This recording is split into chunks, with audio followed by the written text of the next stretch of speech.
இப்போ நீங்கள் பார்க்குறீங்கனாக்கா ஒரு அருமையான ஒரு காட்டு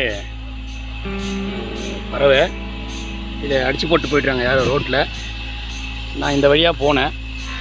இந்த வரையை எடுத்து இந்த பறவையை எடுத்துன்னு போயிட்டு இப்போ நான் அடைக்கலம் பண்ண போகிறேன். இந்த இடத்துல இந்த புறாவை புதைக்கிறதுக்கு குழி நோண்டிகிட்டு இருக்காரு. நான் அந்த வழியாக காரில் போயிட்டு இருந்தேன். இந்த பறவை இறந்து கிடந்ததை பார்த்தேன். எல்லாம் ரோட்டில் போகிறவங்களாம் இது மேலே காரு லாரி பஸ்ஸில் ஏற்றி ஓட்டிகிட்டு போனாங்க. நான் விலங்கு நல கூட்டமைப்பில் இருப்பதுனால இந்த பறவையை பார்த்து அந்த எதிர் வீட்டு அண்ணனை கூப்பிட்டு அவர் இப்போ அங்கே குழி நோண்டிகிட்டு இருக்காரு அந்த பறவையை இப்போ அடக்கம் பண்ணுறதுக்கு. இப்போ இந்த பறவையை நாங்கள் அடக்கம் பண்ண போகிறோம். ஆனால் உங்கள் பேர் என்ன?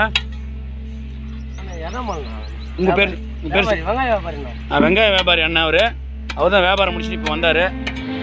அவர் தான் இப்போ இந்த மண்வெட்டி அவர் வீட்டில் தான் கொண்டு வந்து இப்போ அந்த அடக்கம் பண்ணுறதுக்கான அந்த வேலை நடந்துகிட்ருக்கு.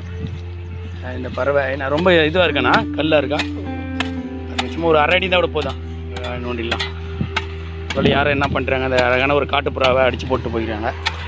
இதை நான் பார்த்தேன். இப்போ பார்த்துட்டு இப்போ இதை அடக்கலாம் பண்ணுறேன். ஆனால் இன்னும் கொஞ்சம் நோண்டுங்கண்ணா, ஆழம் வேணாம், சைடில் நோண்டுங்க, ஈரம் இல்லை, அப்படிதான் நோண்டுங்க.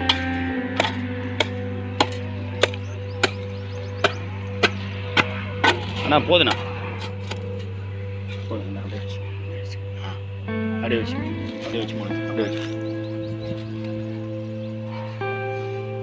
இன்னும் கொஞ்சம் மண்ணள்ளி போடுங்க, நாய்க்கு இன்னும் வந்துடும்.